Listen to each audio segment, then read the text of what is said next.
we got some good work done on those pits, man. It was a pretty good day, and the weather was nice.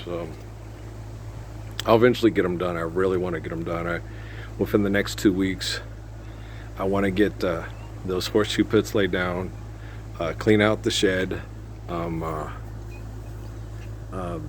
think I'm going to put a basketball hoop in the shed.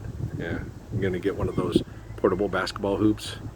And then eventually I'll probably, get some spray paint and square out a line and a free throw, a key, and then maybe a small half court. It won't be like, it'd be like a church half court, a Mormon church half court, because the shed's not that big. Your corner jumpers are only about 15 footers or maybe even 12 footers. Okay, so your corner shots are only about 12. Oh no, it's more than that. It's a pretty big size shed. 15 foot. Well, no. Yeah, because you have from the door to the, maybe about 12 footers. I don't know. I'll have to measure it. It's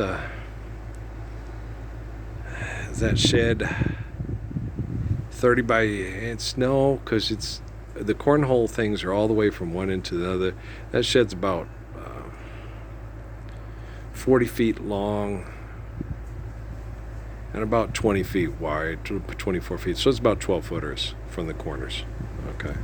So you'd have free throws and up there, but a corner shot would just be a 12 footer. You become the captain of mid-range, right? If you shoot in there. But the whole thing is not for competition. It's not for excessive. This isn't the Jelly Bean to Bryant house. Okay. It's more of a Dr. Naismith barn. It's for a winter activity.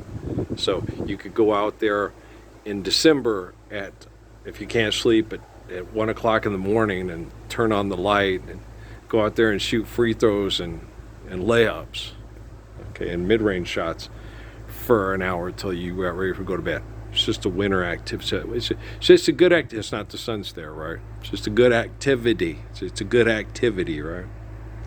Brian Regan. I really like Brian Regan. He's very funny. But it's interesting when I make these videos, I get instantaneous feedback from human beings and stuff, and it's kind of neat. Like, I know, like, people like John McCain didn't like me. I'm like, oh darn, I wish I could have got that murdering, bomb dropping pile of shit to like me. And it's like, no, I don't. Well, yeah, I do wish. I wish he could have got himself to where I could tolerate him, where I could say, I think I like the guy now. Okay? But if you're a murdering, narcissistic pile of shit, it doesn't matter if you like me or not. It's more, like Bob Cummins said about Judge O'Connor in the Arizona courts. He goes, Earl, I know this isn't going to help. He goes, but you should care less with that stupid bitch. Most judges are crooked and do everything to keep their record, to keep their fucking job. He goes, you should be more, she should be more concerned about what you think of her than what she thinks of you. I know that doesn't help, but at least you're a good enough person that people should be more concerned about what you think of them than what they think of you. I was like, thanks, Bob. Bob's one of my best friends. He's a cop. But you have to come to that kind of frame of mind if you have to be a cop. Cop's a very horrible, tough job. I thought about doing it. My dad talked me out of trying to do it because he said it's full of a bunch of macho bullshit idiots, and you'd probably end up killing one of your crooked crop. He goes, if you got a job in the police department, you would probably end up killing a crooked cop because they would do something crooked and they would get away with it. And you'd end up being John Walsh on John Walsh's show. And how much sales, would I get any kickbacks for selling Omega XL? Huh? I'm feeling very Frank Abagnale today. You're funny, I know. But it's like, but what I get from a lot of people is, I love this guy, and a lot of people, this is the Messiah. So this is probably what Joseph and Daniel and Jesus and Malachi and Melchizedek are like in personality. Not all of them, but a lot of them, yes. Muhammad has an amazing sense of humor, except he's a Pisces, so his sense of humor is very different from mine. I'm a Cancer, so I'm a little bit more passionate, a little bit more, hey, get this party started, and I'm a little bit more obnoxious. Okay. Mohammed, manners, good manners, excellent sense of humor, good manners. Okay. Me, I'm like, okay, we'll have good manners as soon as these guys stop showing me their ass and asking for money to see it. Okay, I'm gonna start kicking ass. I'm gonna get real obnoxious, but I'm very funny. Thank you very much.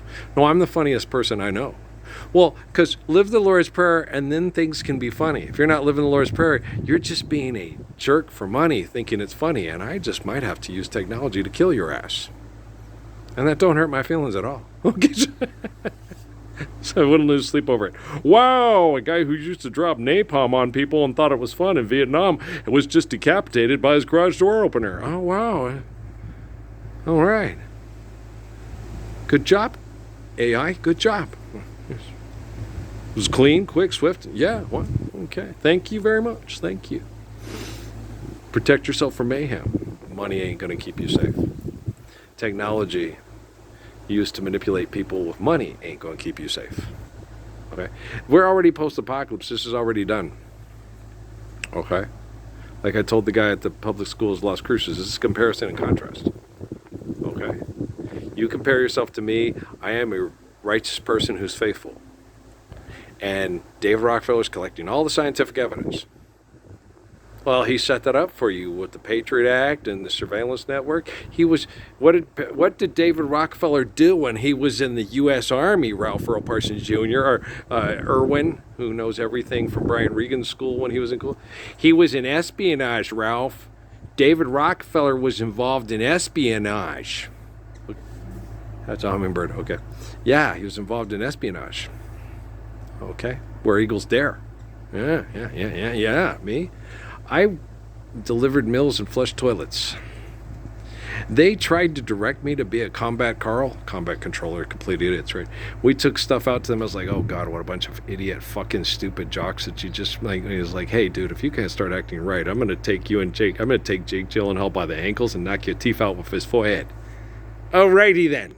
I'm feeling very dopamine today. Dopamine, get it? Dopamine. Dad joke. Dad joke. I love this guy. I love you too. You guys get it? Okay. So most people that are righteous, good, and wanting to live righteous lives and have holy moments because they're grateful for life and have faith in God, they like me. I like that guy. I'm so glad he's the Messiah. Most people that think John McCain was a hero and think professional athletes are people they want to grow up to be like, they can't stand me and wish I was dead and ran over in the parking lot of a Best Buy yesterday. And you know what? That don't bother me at all. And if it bothers you, well, then you're one of those assholes who doesn't want the Messiah to exist and wants to replace the Messiah with your fucked up ego. Well, would you believe? Missed it by that much. Okay.